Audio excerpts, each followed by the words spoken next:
धीमी हवा की आवाज, हल्की डरावनी म्यूजिक बीट। चेतावनी, यह कहानी कमजोर दिल वालों के लिए नहीं है।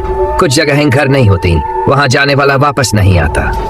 आज की कहानी एक ऐसी हवेली की है जहां आधी रात के बाद आवाजें जिंदा हो जाती है। अगर डर से रिश्ता है तो यह ऑडियो अंत तक सुनो। आप सुन रहे हैं हरिकेश हॉरर स्टोरी ऑडियो, क्योंकि कुछ कहानियां सुनने के बाद सोने नहीं देती। वह रात जब गांव की सांस थम गई। उत्तर भारत के एक छोटे से गांव में एक अजीब सा सन्नाटा रहता था। ऐसा सन्नाटा जो दिन ढलते ही जमीन पर उतर आता था। न कुत्तों के भौंकने की आवाज, न पक्षियों की फड़फड़ाहट। गांव के आखिरी छोर पर एक टूटी हुई सड़क के बाद खड़ी थी काली हवेली। काले पत्थरों से बनी ऊंची दीवारों वाली और ऐसी खिड़कियां जिनमें कभी शीशा नहीं लगा, फिर भी लगता था कोई भीतर से झांक रहा है। गांव में एक ही नियम था, सूरज ढलने के बाद हवेली की तरफ मत देखो। रवि की वापसी। रवि कई साल बाद शहर से गांव लौटा था। पढ़ा लिखा, समझदार और इन बातों पर हंसने वाला। उसके लिए भूत प्रेत सिर्फ डराने की कहानियां थी। लेकिन दादी जो जीवन भर उसी गांव में रही, हवेली का नाम सुनते ही चुप हो जाती थी। उस दिन रवि ने पूछ ही लिया, दादी, लोग उस हवेली से इतना डरते क्यों हैं? दादी के हाथ कांप गए, माथे पर पसीना आ गया। उन्होंने धीमी आवाज में कहा, क्योंकि वहां जो मरे वो आज तक सोए नहीं। हवेली का अतीत गांव वालों की जुबान पर एक पुरानी कहानी थी। कई दशक पहले उस हवेली में एक जमींदार रहता था, निर्दयी, क्रूर और घमंडी। कहा जाता था उसने कई लोगों को जिंदा जलवाया, औरतों को कैद किया, बच्चों की चीखों से हवेली गूंजती थी। एक रात गांव वालों ने हिम्मत करके हवेली में आग लगा दी। सुबह हवेली खड़ी थी, लेकिन अंदर कोई लाश नहीं मिली। अमावस की रात उस रात अमावस थी, आसमान में तारे भी नहीं थे। रवि दोस्तों के साथ हंसते हंसते बोल पड़ा, आज रात मैं हवेली के अंदर जाऊंगा। हंसी अचानक रुक गई। पागल मत बन, जो गया वो लौटा नहीं। लेकिन रवि जिद पर अड़ा रहा। हवेली का बुलावा। रात गहरी हो गई। रवि अकेला हवेली के सामने खड़ा था। हवा ठंडी हो गई, पेड़ बिना हवा के हिलने लगे। हवेली का दरवाजा खुद ही धीरे से खुल गया, जैसे किसी ने कहा हो, आ जा। रवि ने अंदर कदम रखा। अंदर का अंधेरा, अंदर अंधेरा सामान्य नहीं था। वह अंधेरा चलता था, सांस लेता था। रवि के कदमों की आवाज गूंजकर उसी के कानों में लौट आती। तभी ऊपर से कदमों की आवाज आई, धीमी घसीटती हुई, और पीछे से किसी ने उसके कान में फुसफुसाया, तू देर कर गया। नाम की पुकार। रवि पलटा, पीछे कोई नहीं, लेकिन दीवार पर एक परछाई थी, लंबी, टेढ़ी और सिर के बिना। और फिर हवेली ने उसका नाम लिया। उस पल रवि समझ गया, ये कोई कहानी नहीं थी। पहला संकेत, फर्श पर कुछ गिरा। रवि ने नीचे देखा, एक पुरानी चप्पल जिस पर ताजा खून टपक रहा था, और चारों तरफ एक साथ आवाजें गूंज उठी। अब बाहर जाने का रास्ता नहीं। दरवाजा जोर से बंद हो गया। हवेली जाग चुकी थी। बीती हुई आग की गूंज। दरवाजा बंद होते ही हवेली के भीतर की हवा बदल गई। वह हवा ठंडी नहीं थी, वह हवा मरी हुई थी। रवि ने पीछे मुड़कर देखा। दरवाजा अब वहां था ही नहीं, सिर्फ काली दीवार जिस पर जले हुए हाथों के निशान थे। उसका दिल जोर जोर से धड़क रहा था। हर धड़कन के साथ हवेली जैसे और करीब आ रही थी। समय का टूटना। अचानक फर्श कांपने लगी। रवि ने संभलने की कोशिश की, लेकिन जमीन पिघलने लगी जैसे मोम। हवेली की दीवारों पर तस्वीरें उभरने लगीं, पुरानी, धुंधली और जलती हुई। अब वह वर्तमान में नहीं था। वह रात चारों तरफ को जलाने लगा। औरतों की चीखें, बच्चों की रुलाई हवेली के हर कोने में गूंज रही थी। किसी को मत छोड़ना। रवि ने मुड़कर देखा। काले कपड़ों में एक लंबा आदमी खड़ा था। उसकी आंखों में कोई सफेदी नहीं थी, वह मुस्कुरा रहा था। जमींदार गांव की कहानी सच बनकर उसके सामने खड़ी थी। निर्दयी जमींदार जिसका नाम लेने से लोग कांपते थे। उसके हाथ में जलती मशाल थी। वह औरतों की तरफ बढ़ा। रवि की चीख। रवि चिल्लाया, लेकिन उसकी आवाज हवेली ने निगल ली। कोई उसे देख नहीं रहा था, कोई उसे सुन नहीं रहा था। वह सिर्फ देखने के लिए था। बच्चे की आंखें। एक छोटा बच्चा रवि की ओर देख रहा था। आंखों में डर नहीं था, बस सवाल था, ये आग क्यों लगाई? रवि कुछ नहीं बोल पाया। सच का बोझ। मशाल जमीन पर गिरी, आग फैल गई, चीखें एक एक करके खामोश हो गई। और तभी हवेली ने सांस ली, जैसे उसे खाना मिल गया हो। वर्तमान की वापसी। रवि जमीन पर गिर पड़ा। आग गायब थी, चीखें बंद थी, लेकिन उसकी नाक में अब भी जले मांस की गंध थी। फुसफुसाहट। उसके कान में धीमी आवाज आई, जो देखा वही दोहराया जाएगा। रवि ने सिर उठाया। उसके सामने एक और परछाई खड़ी थी, जली हुई बिना आंखों के। डरावना सच परछाई बोली, यह हवेली यादों से नहीं आत्माओं से बनी है, और अब तू भी इसकी याद बन चुका है। पहला बंधन रवि के पैरों में काले धागे लिपटने लगे। दीवारें और करीब आ गई। हवेली उसे अपना बना रही थी और बाहर गांव में हवा अचानक तेज चलने लगी।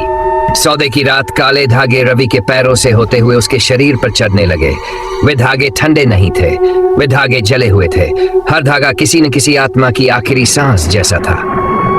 हवेली की आवाज, हवेली अब फुसफुसा नहीं रही थी, वह साफ बोल रही थी। हर आने वाला कुछ कुछ लेकर जाता है और कुछ कुछ यहीं छोड़ जाता है। रवि जमीन पर घुटनों के बल बैठ गया। उसकी आवाज कांप रही थी।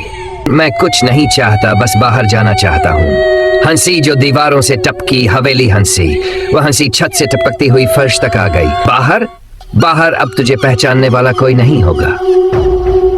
दादी की परछाई, अचानक धागे ढीले पड़े। रवि ने सिर उठाया। उसके सामने एक बूढ़ी औरत खड़ी थी, वही चेहरा, वही आंखें। दादी, लेकिन वह दादी नहीं थी, वह उनकी परछाई थी।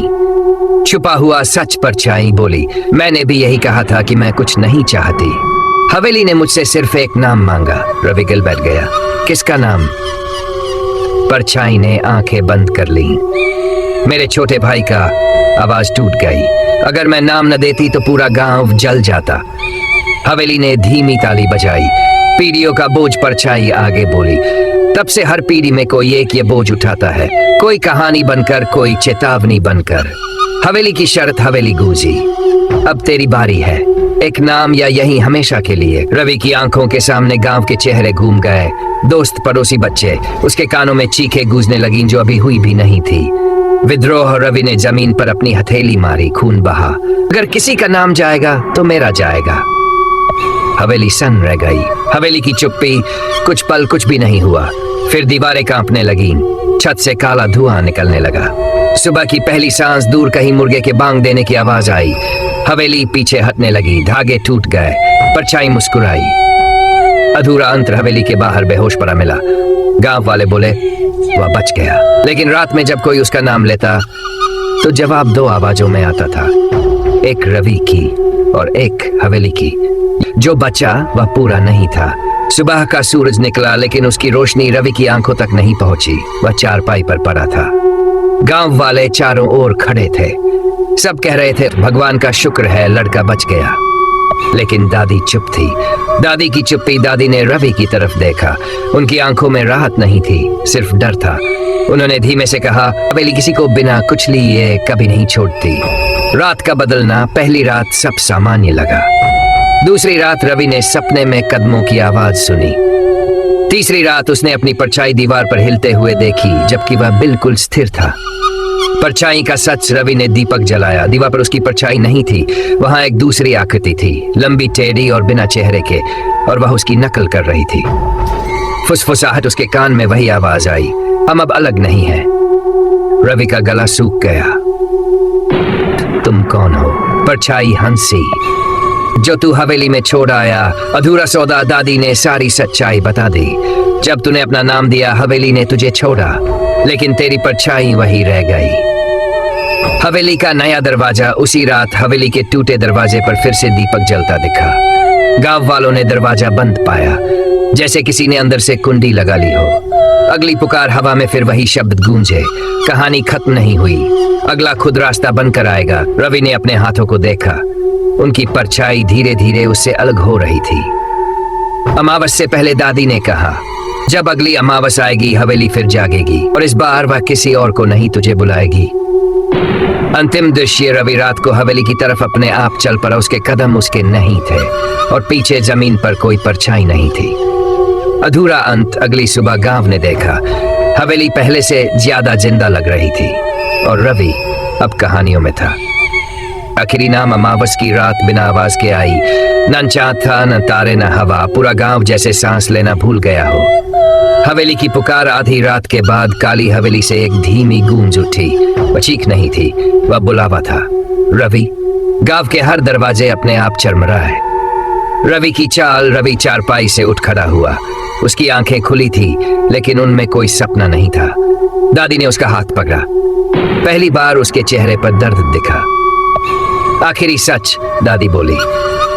अगर तू अंदर गया तो हवेली पूरी हो जाएगी, और अगर तू रुका तो गांव।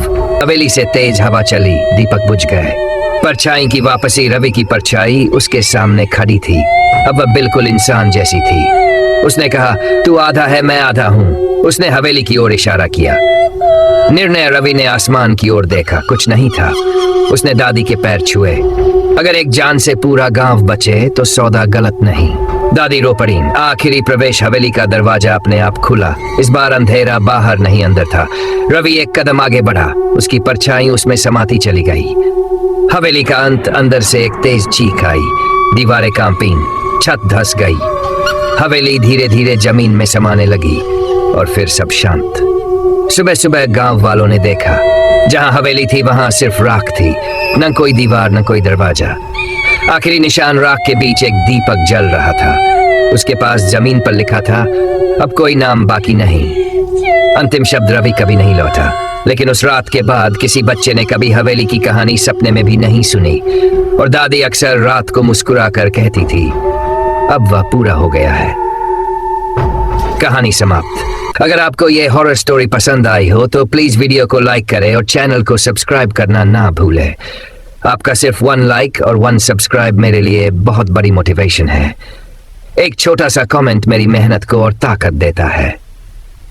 Thank you so much.